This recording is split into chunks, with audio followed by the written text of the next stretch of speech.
Good evening, welcome, and assalamu alaikum wa rahmatullahi wa barakatuh. My name is Shoka Adam Patel, and I am so delighted that you are joining us here tonight for an extremely important and vital discussion we're having about defining Islamophobia. Indeed, the title of this webinar is What's in a Name? So what we will be going through tonight is, indeed, why do we need to, as a Muslim community, define Islamophobia? And why do we need the wider community to support this notion and this notion? What is it that is so specific about this definition that is important, or does a generic definition do? Why do we need it adopted by our elected representatives? And what are the consequences, if any, if we do not adopt it? Is it going to harm anybody? Is it going to affect society as a whole? So these are just some of the points we'll be discussing today.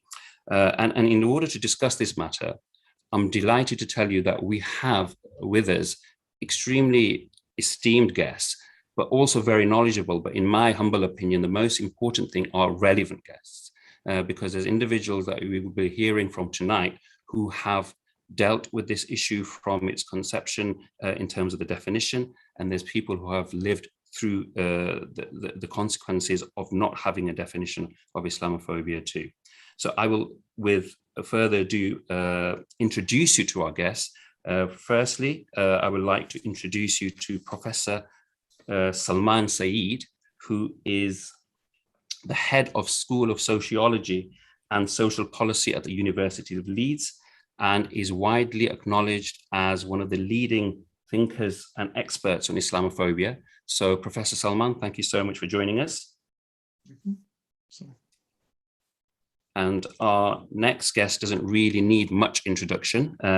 She's been working tirelessly on this issue for many years, and that is Naz Shah, who's Member of Parliament for Bradford West since 2015, and is also the Vice Chair of the All-Party Parliamentary Group on British Muslims. Naz, assalamu alaikum, and welcome to the discussion.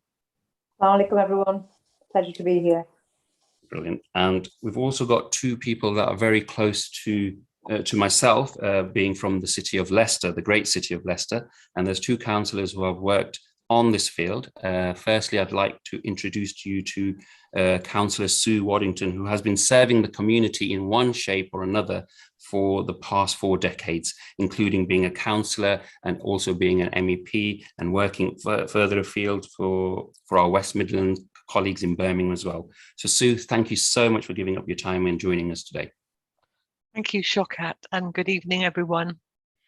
And last but not least, for now, a man that I meet at every good cause by the looks of things, again, a Labour councillor for many years now, and that's Councillor Vijay Riot, who represents the Abbey Ward for the Labour Party. Vijay, thank you so much for joining us. Thank you, Shokat, and thank you for calling me esteemed. It's not often as a politician you get called esteemed, so it's a real pleasure to be here. It's just we'll start this way, Vijay, but it can only go one direction, right? So no, thank you everybody for joining us. So as I said, my name is Shoka Adam Patel. I am a volunteer for an organization called MEND, which many of you are aware is a grassroots organization, which is community inspired, community run and community funded, which is passionate in tackling Islamophobia. I have a full-time job. I work along with hundreds of other volunteers up and down the country, tirelessly to ensure that we can eradicate as much as possible Islamophobia from our society. Because when Islamophobia or any form of hate raises its ugly head, it's not only the Muslim community that will suffer, but the wider society as well. So what we do as an organization, amongst many other things, is engage with the community themselves, the Muslim community. And we do this in many ways, but one of the things we like to do is empower the community to engage with our politicians and also to be more in the know when they're dealing with the media. And we do this by holding events, by education, by running campaigns. And one of the campaigns that MEND is running at the moment is Adopt the Definition campaign. Through which we are urging local councils up and down the country, England, Scotland, and Wales, is to adopt the APPG definition of Islamophobia, which is, and this is the crux of the matter, and it's the semantics and it's the terminology that is so important, that Islamophobia is rooted in racism. and is a type of racism that targets expressions of Muslimness or perceived Muslimness. So essentially, Islamophobia is a form of racism. MEND believes that this definition should be applied in conjunction with the explanatory guidelines that has been produced by the coalition. So I'm going to go straight to Professor Salman, if that's okay. I want to start with you, if it's possible. Many people, Professor, have concerns about Islamophobia being termed as racism. I was just reading the other day, there's professors in France by the name of Pascal Buckner, who's actually a philosopher. And also in this country, we have people who criticize that Islam is not a race. You've got people that follow Islam, and then you've got the religion. And by combining the two, it really muddies the water. So in itself, it's not racist because neither Islam or Muslims are a race. So I'd like to know your thoughts on that. But more specifically, why do you think it's so important that we have Islamophobia as a form of racism? Thank you. I think to start off with is Islamophobia is racism. People who argue that it's not don't really have an understanding of what racism is. It's not that racism emerges because human beings are divided into races, and therefore you have to have the existence of races to have racism. In fact, it's racism which divides up human beings into what we call races. So that's the first thing. That's both true historically and logically, that you actually have races are constructed through racism. So then the next argument is, well, Islamophobia is Muslims are not a race. But it's not about Muslims being a race. It is that they are racialized. They're marked out and put together and in ways that are considered to be racial. So for example, if you see going through an airport, you will see that Muslims are, they can come from different places, they can come from different countries, they may look differently, but there's a way in which there has become a literature around reading what a Muslim might look like, who they might be, and why they might be worthy of special attention as they go through customs, etc. So this is something quite common. It happens throughout the world, the idea of flying while being Muslim. So that's already a subject of, you can see how Muslims are being racialized. Take, for example, the experience and experiments which have been done. People going to apply for jobs where they have the same qualifications, and what is only difference is their name is different as a Muslim name compared to a non-Muslim name, and the chances of them getting shortlisted or being invited for an interview. So all of these things tell you that there are certain markers which identify someone as being Muslim, and we call these markers Muslimness, and they change over time. And then they are used to work out and to treat people differently in a way that racism operates. And that is a hallmark of racism. So the idea that Islam is a religion, again, most people who are Islamophobes are not really involved in theological disputes. It's not that they have a question about Tawheed versus Trinity. That doesn't really come up very often. When someone throws a pig's heads in a mosque or in a halal butcher shop, this is not about theology. It's not about religious differences. It is basically the racialization, and there's a new racial category called Muslim, and that is Islamophobia reflects the racialization of Muslims. So that's why it's a racism. It operates in every single way, as racism has always done so, by aggregating populations and people together, and then reading off from them particular expectations of behavior, comportment, ways they live, etc.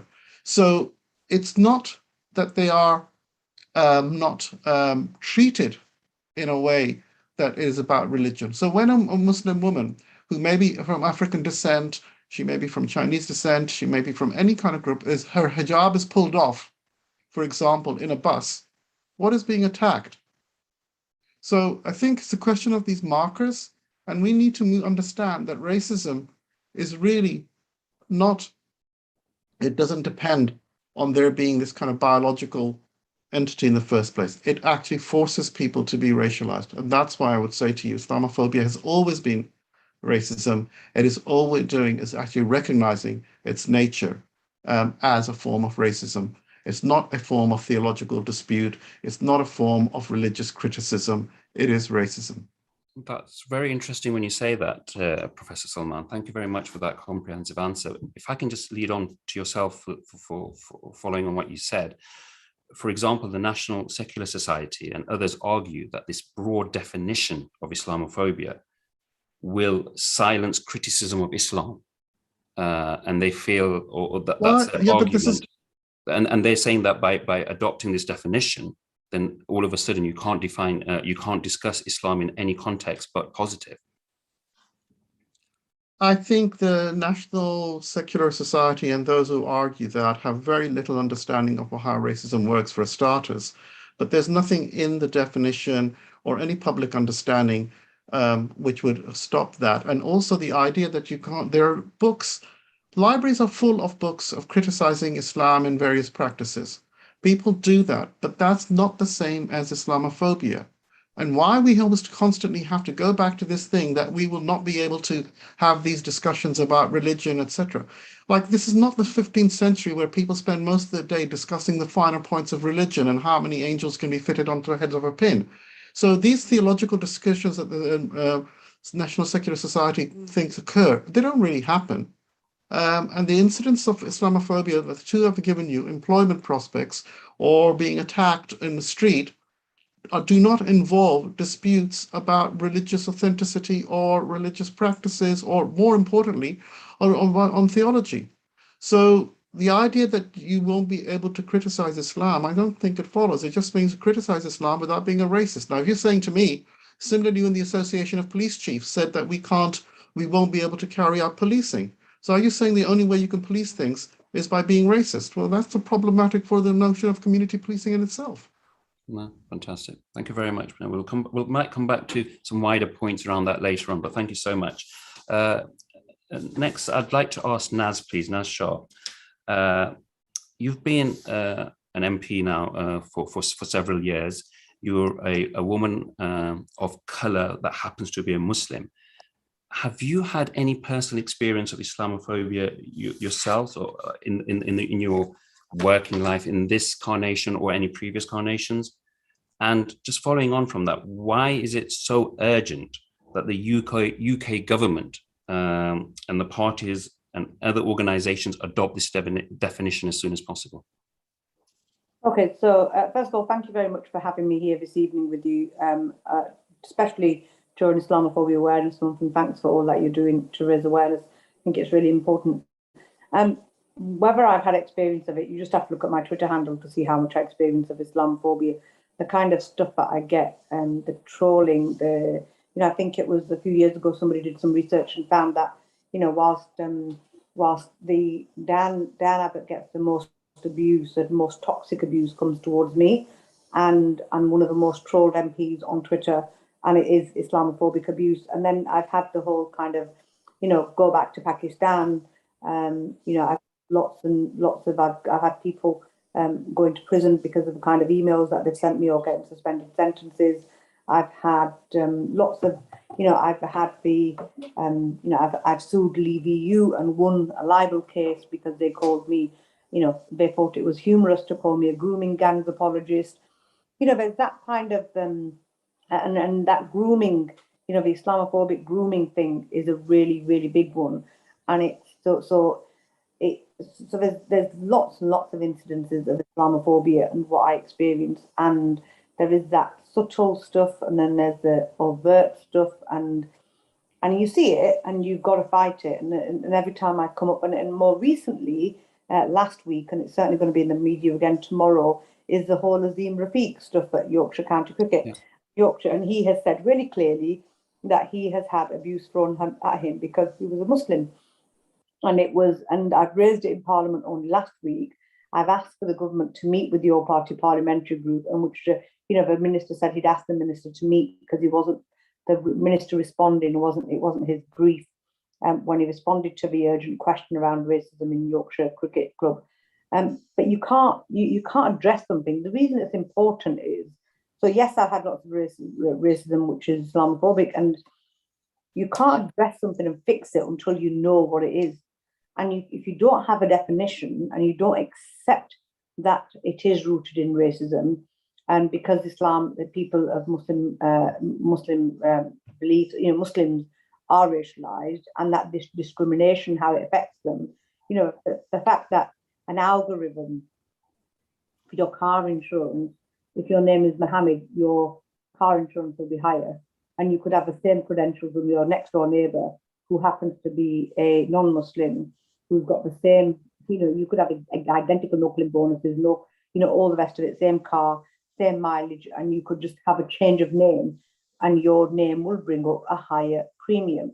And I know Shabana Mahmood MP is doing lots of work on that. And there's the idea that, recently, it was last year that Priti Patel gave up on a potential judicial review on visas and applications for. So I'll give you an example. In my constituency, I've got a Pakistani couple, happen to be Muslim. Their parents come over every single year. They're both consultants at the local hospital, and they have their parents come over every single year to spend time with their kids during the holidays. Because the weather is too harsh for the kids to go over back to Pakistan, because in some areas it gets to 55 degrees, and summer is really, really hot. So they get a break and they get to spend time with the grandkids. And they've been applying for them visas every year on year. And then all of a sudden, after the hostile environment kind of thing, these people are not getting their visas, but nothing has changed for them. If anything, they earn more money. They can afford to, bring their parents over. They can afford private healthcare, private insurance, all the rest of it. But they're not allowing, so she stopped short of a judicial review. But I'd have been interested, and if I was a betting person, I could bet my bottom dollar that was because the algorithms were racist. And there is a systemic stench really of racism. And I do think, and I agree with Baroness Varsi's point, that the Tory party has a blind spot when it comes to Islamophobia, and that blind spot they really need to take a good look at it. So we've had Afsal Khan, who's part of the All Party Parliamentary Group. Tomorrow we have a session on the potential Islamophobia debate on Islamophobia awareness month. It got cancelled not last week, the week before, because Afsal got COVID, but that's hopefully rescheduled for next week. It won't be this week; it'll be next week. And that debate in itself, we're having a session on that. But the truth is that these, the government has not responded to a letter of his from over a year ago, and Afsal Khan raised this in Parliament. And just to wrap it up, the importance is that we know, and I know as a Muslim, I know as an MP, even if I wasn't Muslim, that my constituents, so I've got a large Muslim minority community in my constituency. Actually, my constituency is one where it's a majority Muslim constituency. And I know from their experiences, I know from other people's experiences. I've known since I've been on the Home Affairs Select Committee and led, and instigated inquiries into the press and the media. I know from the Men's own media monitoring. I know from the MCB's own media monitoring. Out of 10,000 articles, you've got 59% which are negative. You've got mainstream media outlets who are otherizing Muslims, who are suggesting, making stories about a Christian girl being fostered by Muslims. The kind of language out there. So would this adoption of the definition address any of these very alarming things that you've just mentioned? Well, yes, because if you adopt it, you're making a conscious decision to say, do you know what, we recognize this. But the government, let's be clear, the government up until 2017, when the definition came out, up until then, they were saying we don't even need a definition. So how can you not have a definition? How can you not need a definition to understand what the problem is? Because we know the problem's there. We've had 3 Islamophobic murders on UK soil. We've had Christchurch. We've had all these atrocities across the globe now. So isn't it time we unpick this? Yeah, and following on from that, Naz, thank you very much. I think that's an ideal position to bring my next guest in, or next two actually. So I'm going to give you a bit of context. You're going to have Councillor Sue and Councillor VJ, who are both from Leicester. So back in 2017, in September, a lady by the name of Zainab Hussain, like millions of other mothers or parents up and down the country, was walking home after having dropped her small children off to school. While she was walking home, she saw a car had mounted the pavement and was coming directly towards her. And this lady was obviously just walking home, and suddenly she got run over. She got knocked down to the ground, and she was very, very badly injured, but she managed to sort of sit up, and everybody around her came to see how she was doing. And while she was sitting up, she saw that this car that had run her over had done a U-turn and was heading for her again, and then ran her over the second time. And it was only through the grace of the Almighty and the fantastic work done by the emergency services, the helicoptered her to Nottingham, that she survived. She had countless operations, I think 20 plus. She spent over 7 months in hospital, and she still bears the scars today. Now, the individual that committed this crime admitted, in fact, on the very same day, that he had done this as revenge for 7/7, and he should be treated as a hero. And this happened in a city like Leicester, which has, really does pride itself in its multiculturalism and how we generally all get along. And it was really shocking to see this. The councillor for the area where this happened was Beaumont Lees, and at the time the councillor was Sue Waddington. So Sue, I'd just like you to take up the story after that, and how you, along with VJ, worked to establish the definition, maybe not so much at the time, but to even get the term Islamophobia into Leicester City Council. Thank you very much, Shaukat, and thank you very much for all the work of the all-party parliamentary group in preparing the definition that we're discussing this evening. And of course, we're concentrating at the moment on this horrendous hate crime that happened in Leicester, simply because the woman, the victim of this, was wearing Muslim clothing. She wouldn't have been picked out had she not been. So it was a clear case of Islamophobia and a horrendous hate crime that happened on an outer city housing estate, where there is a Muslim community which had been struggling to establish itself and set up its own mosque. And of course, this incident spread horror and fear amongst the Muslim community, particularly amongst the women of that community, who were extremely concerned about going out, taking their children to school, going shopping, going about their normal daily lives for fear of what might happen to them. So although we pride ourselves in Leicester as being a multicultural, diverse city which embraces differences, it's clear from that one incident, and indeed others, that hate crime and particularly Islamophobia are still issues that we need to address. And I know that the definition that we're discussing tonight is not just about hate crime. It's wider than that. It embraces Islamophobia in its many forms. But this one shocking incident, I think, drew our attention, particularly VJ Riot, Councillor VJ Riot, myself, to the need for the City Council to do more than it was in addressing these issues. So we prepared a resolution for the council, which directed attention to the need for the council to be far more serious in addressing these issues and preparing a strategy after consulting with the wider community about hate crime issues, and drawing attention particularly to the impact of Islamophobia and the use of the press. And MEND were helpful, very helpful in this. They provided us with information about the coverage in the press, and we wanted to see far more positive role models. So VJ and myself presented the resolution to the council, which was passed, but that was just the beginning, really. It's easy for a council to pass a resolution, to be honest with you all. They just stick their hands up and that's the end of that, as far as they're concerned. And I have to say, during the past, it was in 2018, the resolution was passed. For a while, there was very, very little action. And I was becoming very frustrated, as VJ will tell you, about the lack of action. And I kept asking questions in the council, well, when are you going to do something about this? When is something going to happen?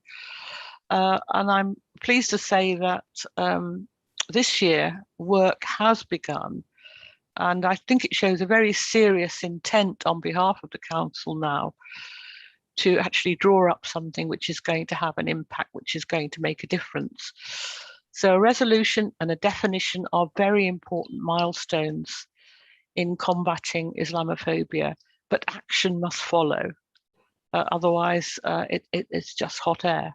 It is. And that is what we are intent on pushing the council towards now, pushing both the officers and our fellow councillors, because I have to say, at the time when we passed the resolution, it was not generally embraced. There were councillors who did not want Islamophobia specifically referred to in that resolution. And that was where I think, with my naivety, Sue, I was very, very shocked.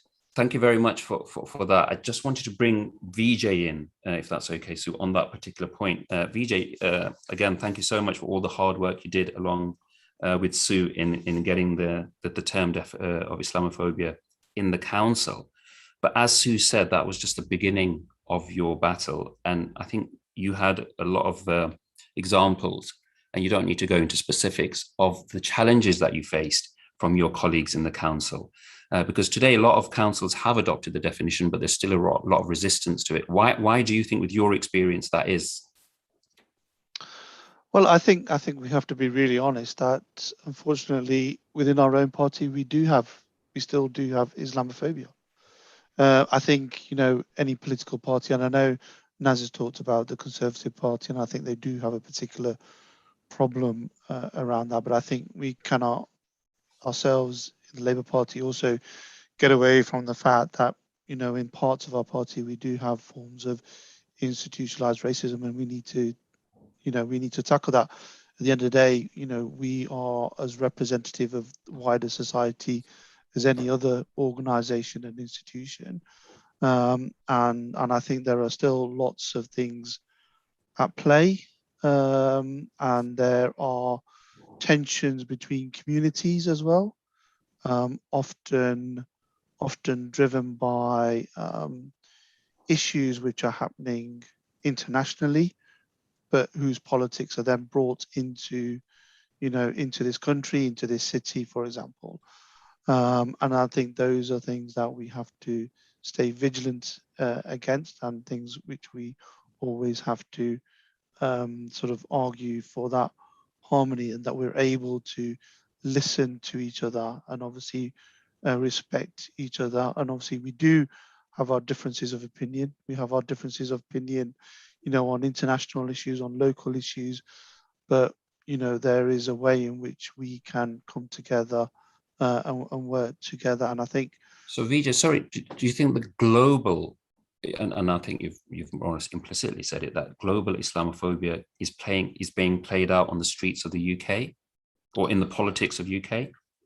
I think it is. I think people are bringing in issues from, across the world into the country, into our city, and I think that's something that's quite dangerous.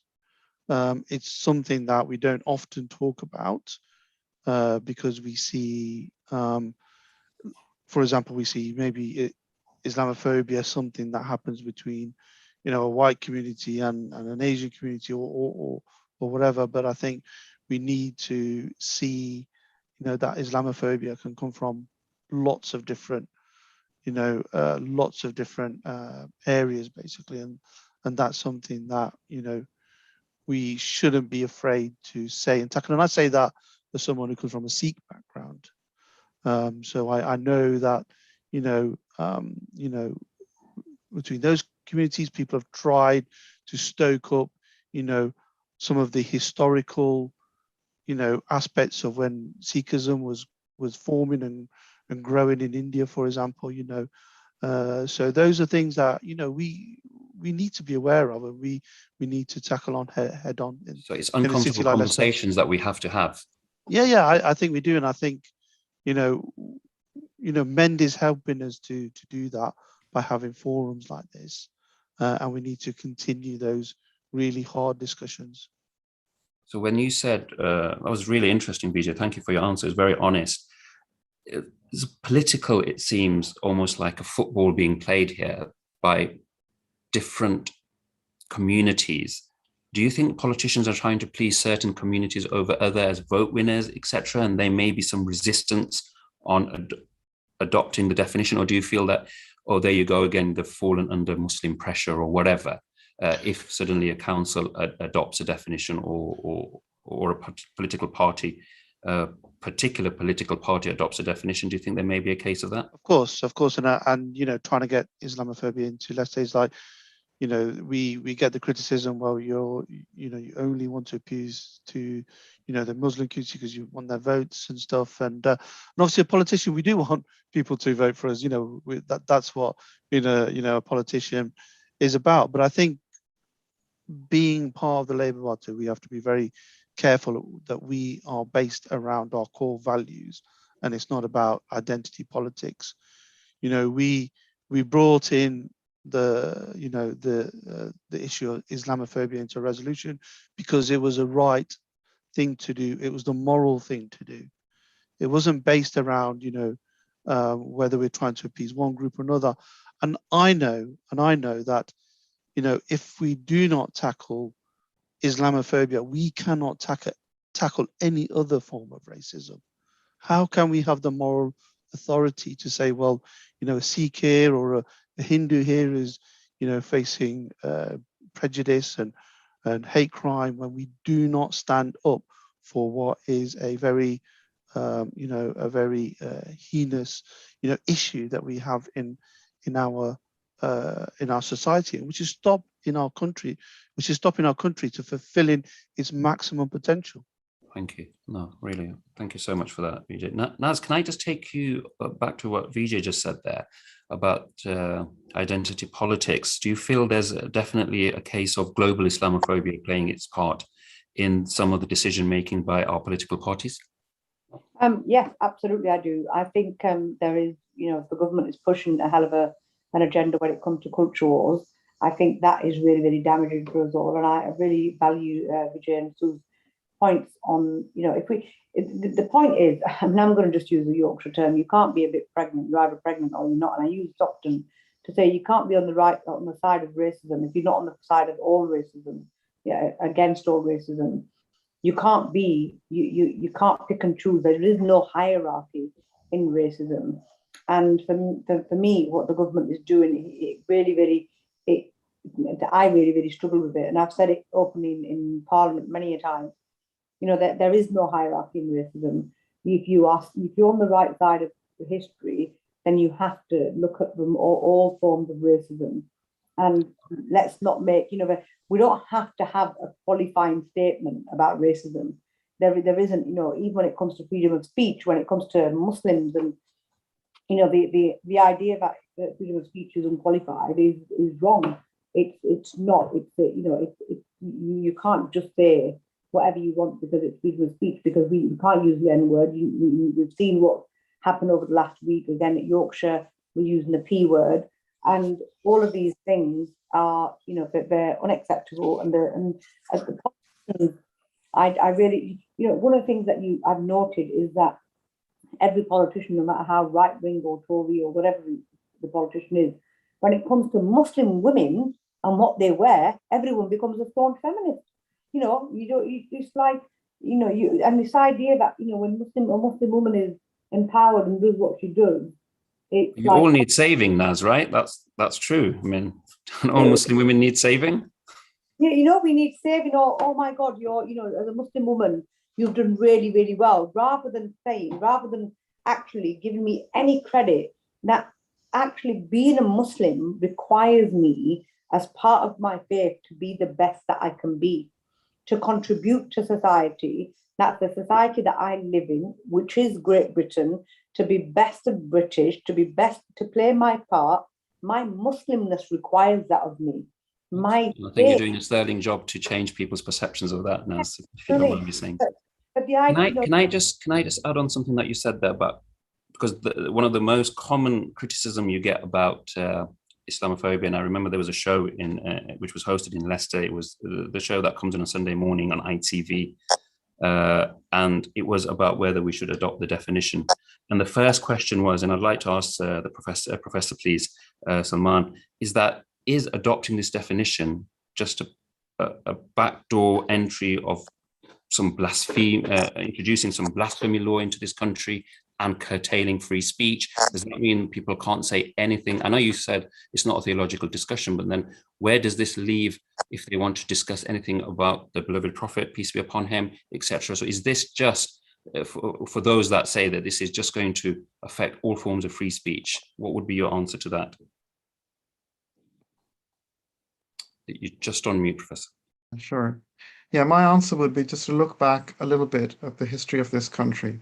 In the mid-1980s, when a lot of municipal authorities started to put flesh on the bones around anti-racist legislation, which had already been enacted, started to take measures, started to take on the idea that these cities and the governments should be serving all their population, not just some of them.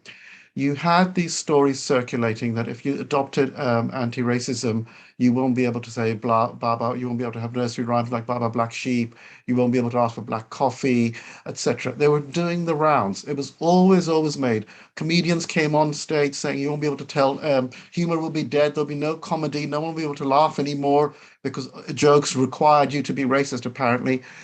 All of this was being done before.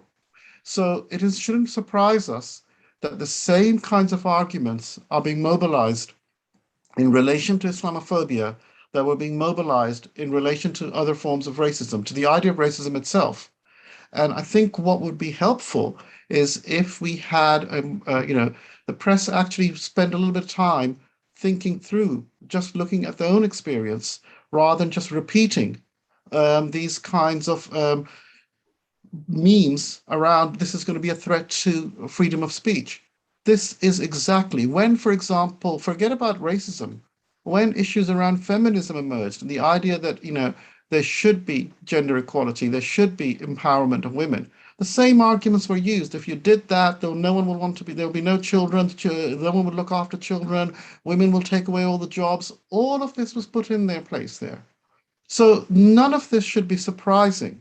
What is disappointing is that we seem to have no memory of that every single historical move to broaden the embrace of citizenship, to broaden who we include, has always been resisted. And it's been resisted not along the same lines. And therefore, it's important that we should A, remind people of that, and B, carry on the argument because the argument's not valid. There is nothing. Comedy did not die after anti-racist legislation was introduced. It just isn't the case. So when you have the same comedians who actually demonstrated that you could have comedy without making jokes, full of expletives like the N-word or using N-word or P-word, etc., when the same comedians 20 years down the line are now mobilized saying, oh, if we have Islamophobia accepted, and something denounced, we won't be able to tell any jokes. Well, maybe the next group of comedians who will come back will be funnier than you because they know that the idea of racism is not necessary for comedy. It's not necessary for culture. It's not necessary for the good life. And if you're really interested in having good life and prosperity for everyone, then you should reject racism in all its forms. I think Naz is absolutely right. You have to reject the hierarchy of racisms. You have to accept that right now, that if you don't understand Islamophobia, you are condemning a considerable group of people to being subject to racist abuse, to systematic discrimination without any redress. And it won't stop there. I think when we just said that, the problem isn't, everyone thinks that, oh, Islamophobia is about Muslims. And, you know, and I'm sure in some party machines, there's a calculus going on there. You know, we'll gain more votes by being Islamophobic than losing the Muslim vote anyway, etc. But even if you dismiss all of that, remember this: the first victim after 9/11 was not a Muslim. It was a Sikh man who was shot dead because he was considered to be a Muslim because of the turban he's wearing. And one thing about racists is that they talk a lot about these racists, but they don't actually know very much about these communities that they despise. So they couldn't tell the difference between a Sikh turban and a Muslim turban, for starters. But the point is this, that the response was, and this is not the only isolated incident. This is why the definition talks about Muslimness, because that turban in the eye of the racist murderer made that Sikh man a Muslim. He did not question or know enough about the difference between Sikhism and Islam. It wasn't, again, a theological dispute. Do you believe in, you know, do you believe in the gurus? Do you believe? It wasn't anything to do with that. He said, man with turban must be a Muslim. Again, a marker of Muslimness. And in different places, in different countries, and different cities, you'll have different markers of Muslimness. And that's why we have the definition is really about advancing a public understanding of what Islamophobia is. Nobody on this call, where I can see, would actually be able to quote verbatim what the legal definition of racism is. But we all have a sense of what racism is so that we can have a conversation about it. And it's the same thing that applies for school children now know what racism is. They may not know what the legal definition is, but they know when it's wrong and they can call it out. So the idea of defining Islamophobia is to advance the public understanding of it so that people, not just Muslims, but all people of good faith can call it out so something can be done about it and we can have a better society as a result of that calling it. Thank you so much, Professor Said. That's a really important point about all working together. And I really did want to touch upon that as well, the importance of non-Muslims coming out and supporting this, because if, as you just mentioned, just one example, and there's countless, I think Sikh people experience more Islamophobia than Muslims do sometimes with this, with the work that we do at MEND. And it does affect everybody. I'm delighted that Alison Thulis has joined us. I think she had a very important vote to cast in Parliament. Alison is a Member of Parliament for Glasgow Central since 2015, I believe. Alison, thank you so much for joining us. Hi, good evening. Thank you so much. I don't want to say too much here, but just thanks very much for having this discussion. And I'm here to listen rather than to try and repeat anything that might have been said earlier on. Apologies for the votes this evening. I'm afraid I'm going to ask you a question now, Alison. So you have to, maybe for the risk of repeating yourself. No, actually, so once again, thank you so much for joining us. I know you must have a really busy schedule, just like all the rest of our guests. I just wanted to ask you, Alison, we've just been talking generally about the definition of Islamophobia, the importance of the semantics of the words and why we need to adopt it, and what resistance it's facing.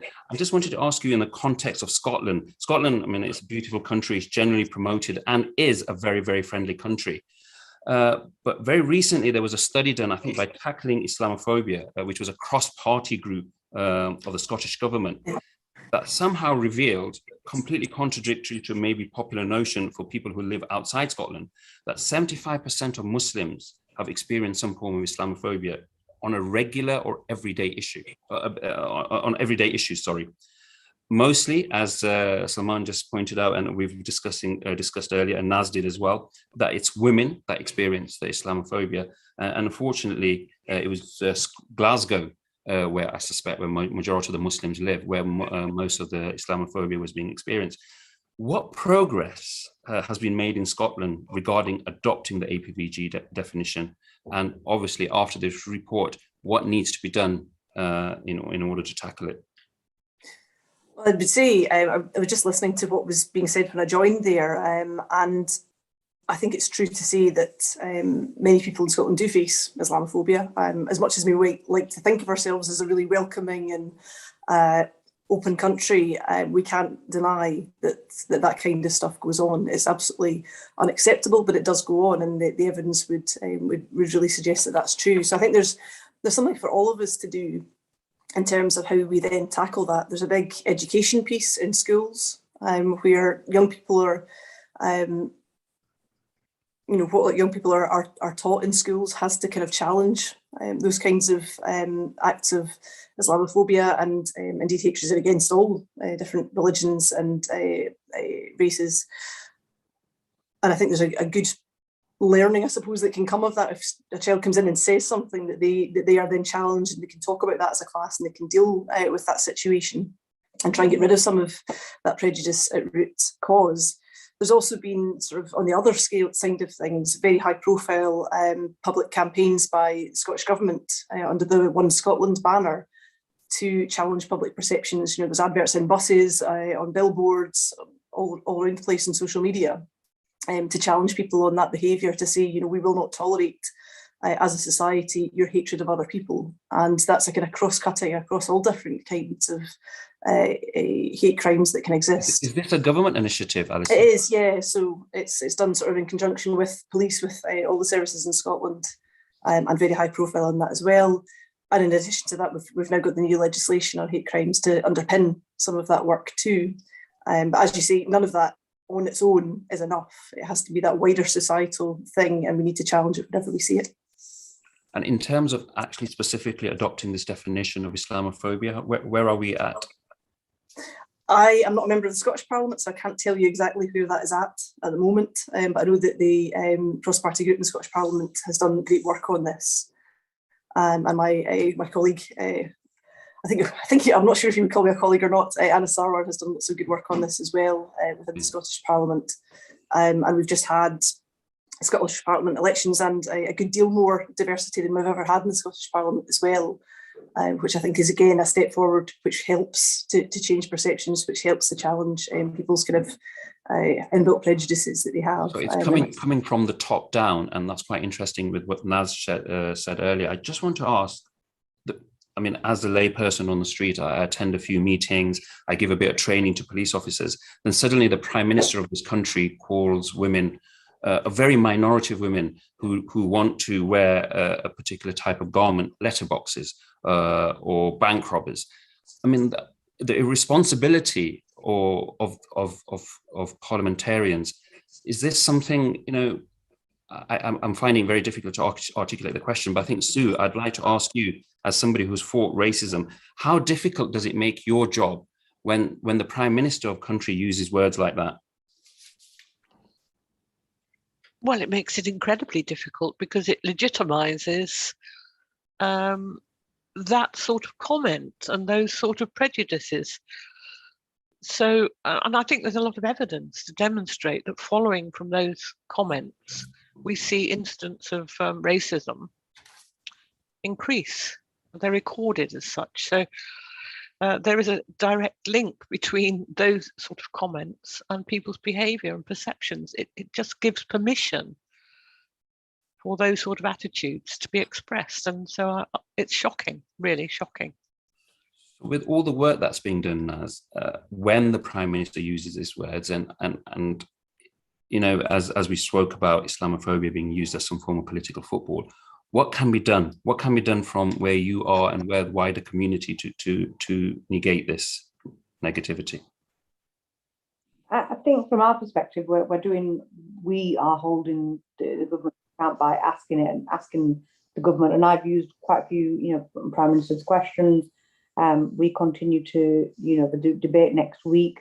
That will highlight some of it, but people like Alison, and it's a cross-party effort to bring these issues and continue to highlight them, because you can't just pretend they're not happening. You can't turn a blind eye to it. You've got to hold the government's feet to the fire on this. And when they're using words like that, Naz, doesn't it make it more difficult for the adoption of this definition when they would be in trouble themselves by having used such terms? Well, yes, it would. It would, because we already know that Muslim women's attacks on Muslim women after Bo's horrendous comments about letterboxes and bank robbers were increased by 375%, according to The Guardian. And we also know when we have this kind of demonisation and otherising of Muslims, we see the hate crimes increase. And when, so we do need to understand that we do need that definition to be able to work with it, to be able to get, so councils, many councils have adopted it, and I'm grateful to them that have.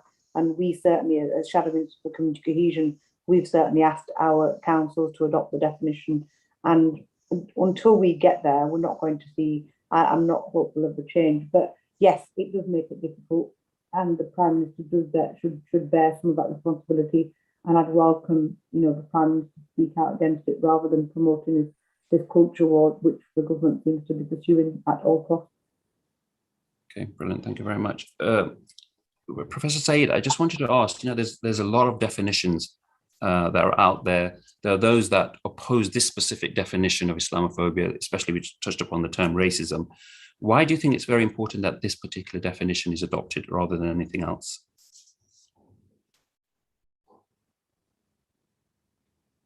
Most of the definitions out there are often as smoke screens, because what they do is that they try and find the perfect word or the perfect way of saying something. Again, to go back with the racism example, there used to be a term used, racialism used to be used before racism came into it. It's not about finding the perfect word, it's actually finding a concept or a word that helps us do the work. So having these multiple definitions is not particularly helpful, because what they do, they cloud the issue. This is why when the definition was adopted, was wanted a definition which was very, very straightforward, which was only about a handful of words, and simply to say it very simply. If you take nothing away from this talk, is just remember this: Islamophobia is racism. That's all you need to know in a way. And the rest will follow from that, because in this country, we live after 50 years of anti-racist struggle. People have become educated and socialized in culture to understand racism in a way that wasn't possible 50 years ago. This is, if you look at the experience of Black footballers in the 1980s, when they would be subject to horrific abuse, and when they tried to call it out, there was no sponsorship was lost. Everyone's dismissed as a bit of banter. And then look what's happened to the Yorkshire Cricket Club. When sponsors and public are following same kind of abuse, similar kind of abuse, and the public itself says, well, right, we recognize this as racism. We, as a society, recognize this as racism. So part of the struggle for this definition is really to improve the understanding of Islamophobia for society as a whole. And if you want to have other definitions which start talking about religion, which start talking about this is a theological issue, you miss the point. You miss the point, because what you want to do is have something which people can hold on to. Most people in this country now know what racism is. It's not a big leap to say, look, if you understand what racism is, you can see how racism is being applied to Muslims and people who are perceived to be Muslims in so many different ways. Naz gave the examples of those various algorithms. And it's interesting that, an algorithm would not know that by your it's not about race, but how is that algorithm working? It's working in the society to actually differentiate around these things. So what we have is a situation in which people have an understanding of racism. I think other definitions which try and go away from that get in the way of us being able to do something about Islamophobia. Do you think it would be more harmful, Professor Said, do you think it would be more harmful if we had a different definition to this one? Would it be just a watered down version? No, because the point is that, we've been talking for about almost 20 years, since the definition with the Runnymede Trust in 1997 came in. Every time you go to have any conversation about Islamophobia, you have this huge debate about what Islamophobia is. What is it? Is it the right definition or not? Why don't we have the same kinds of debates about other forms of racism? And the net effect of this is that Muslims themselves are unable to call it out, because there is so much confusion about it. So people are willing to understand what anti-Semitism is, what other forms of racism are. Without this big thing, we need to have a definition. Is the definition right or not? And I think what we need to do is move to understanding that we will not, this definition, this is really a way of, the main thing is that Islamophobia, if you understand Islamophobia as a racism, then you can move on to do something about it. So I just want to quickly ask you, and then some of the other guests, Vijay didn't actually mention this, but I've had a discussion on this when we were trying to get the definition adopted in Leicester, is that by having a definition, and I think one of the criticism or one of the opposition views was, you're actually highlighting a problem that doesn't really exist. And by actually having a definition, you'll cause more harm to the Muslim community than good, because all of a sudden you're focusing on something that doesn't even exist. What would be your response to that? Last, we live in an age where to be accused of racism is worse than to actually commit racism in general. And we've seen that so much time, so many times in public life. No one wants to be called a racist, but they don't mind the fact it's worse to say something is a racist than that, than to actually carry on doing it. I think the idea that this problem doesn't really exist is absurd. There's so much data. If you really want to look for it, you could find it. It's the experience of people. It's what happens every day to many, many people. So I just think this is just nonsense. What the idea of the definition does is make it legible. It makes it understandable what is being experienced by people who may not feel that they've actually ever had these incidents. Most people who are kind of privileged, who are not racially subject, who are not subject to Islamophobia, would not recognize Islamophobia because it doesn't happen to them. Thank you. Thank you very much. Naz, I just wanted to quickly ask you, how can we encourage and support greater participation and representation of minority communities within our political and public life? There's a few things. Thank you for the question. There's a few things that people can do. We need to understand, we need to empower the communities to understand, there's this idea that, oh, we don't do politics. If we don't do politics, politics will do you. That is the bottom line. There is nothing in your life, whether that's your mother, your father, your sister, your wife, your husband, niece, nephew, child, politics affects everybody. But when somebody like you, Naz, you just mentioned it earlier, receives so much abuse, you can understand the resistance from the community. What would you say to people? So there are different ways you can do politics, and I don't expect everybody to sit there and want to be a member of parliament. I mean, that's a huge, it's a big honest honor of my life, and it's a huge, it's a public duty. But not everybody can, not everybody should. In terms of, when you're doing politics, you can play your part, whether it's policy, whether it's research, whether influencing, whether it's lobbying, and so get involved. I use the word lobbying very carefully given the sleep scandal at the moment. Whether it's I think we'll have to be. Naz, I can't believe it's already been an hour and we are running out of time. I just want to thank each and every one of you. I'm sure we could have spoken for a lot longer. Alison, thank you so much for joining us, although it was later on. Your input was very, very worthwhile and worth waiting for, so to speak. So Vijay and Sue, thank you so much for joining us. Professor Saeed, it was very, very insightful, and I'm sure we could have spoken for another hour. And thank you for your input. Naz, thank you so much. And Alison, thank you so much for joining us. And this has been Shoka speaking on a MEND platform, and many of you are aware this is Islamophobia Awareness Month.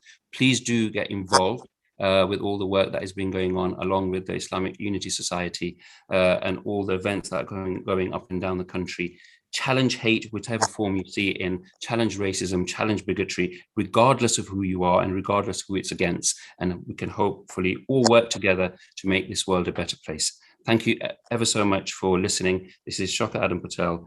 Good night. Assalamu alaikum wa rahmatullahi wa barakatuh.